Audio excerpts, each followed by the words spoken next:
door, she paused, struck, as usual, by Everland's quiet. Manhattan had been a noisy symphony of jackhammers, cab horns, loud neighbors, and police sirens. Here, the coastal breeze rustled the 100-year-old live oaks, lining the shady street, dripping moss from thick, gnarled branches. A bird sang, a dog barked, a neighbor tuned a mandolin on a front porch swing. Just another September morning in small-town Georgia. Her orange car, Pumpkin, started on the third try, the gaslight blinking on. Forehead meet steering wheel.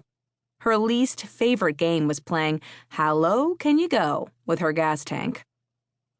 But there wasn't a choice. She didn't have enough funds in her checking account to afford a refuel. Not after giving Letty Sue, a park waitress, her last $100 before tomorrow's payday. Yesterday, the single mom had broken down in the staff room over her inability to cover next week's daycare bill. Afterward, Tuesday had snuck to the snack bar to make an ATM withdrawal and had left an anonymous envelope in her coworker's locker. She didn't regret giving the hardworking woman a single penny, but the impulsive decision couldn't derail her obligations. In 20 minutes, she was hosting a field trip for foster friends, a local children's charity. If she didn't dilly-dally, she'd have enough in the tank to get to work and home. It came down to fumes and a prayer, the Tuesday night story. A sudden movement caught the corner of her eye. Her big sister Pepper and her sister's fiancé Rhett staggered from the house next door, a laughing tangle of limbs and leashes. Between them, the happy couple owned 4 dogs. At the start of summer, Pepper had moved to Everland for an ill-fated legal clerkship. After losing her job on day 1, she detoured into what had turned out to be the right direction, finding work as a dog walker and falling head over strappy sandals for the hot vet next door. Now, she was spearheading the opening of Everland's rescue shelter as the new executive director. Hey, you. Pepper glanced at her thin wristwatch, brows wrinkling beneath fashionably cut, side-swept bangs. Aren't you running late? Yep. Tuesday restrained a grimace. The one drawback to living next door to such a capable, successful sister was frequently feeling like a hot mess. She cupped a hand to her mouth. Lost my shoes. Again? No surprise registered on Pepper's pretty face. They played their respective roles well, the responsible, dependable, reliable one versus the free-spirited walking disaster. But when Tuesday's world in New York City had spun out of control, she'd headed straight here. Her big sister was true north, even in the deep south.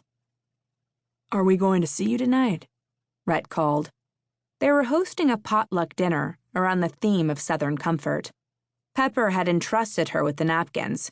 It wasn't meant as an intentionally insulting gesture, but unintentionally, that was a whole other story.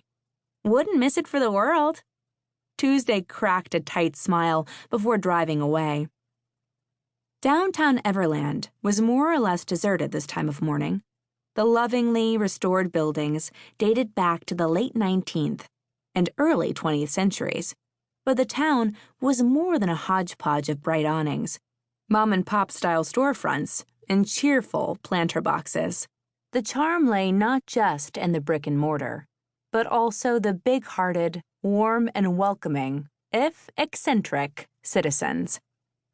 A bay window etched with the words, "What a treat candy boutique," stenciled in calligraphy, caught the morning light. She gasped as today's date hit home. It was What a Treat's owner, Ginger Reed's 30th birthday. For a week, Ginger had been informing customers that she was preparing to enter a mystical time warp, whereupon she'd remain 29 forever. Kitty corner to the shop sat City Hall, the imposing brick building, framed by a profusion of late summer flowers. Perfect. She slammed on the brakes. If she hustled, she could pick a quick bouquet for her friend and leave it in front of the candy shop's door as a surprise. She climbed from Pumpkin and raced over the damp lawn, crouching beneath an office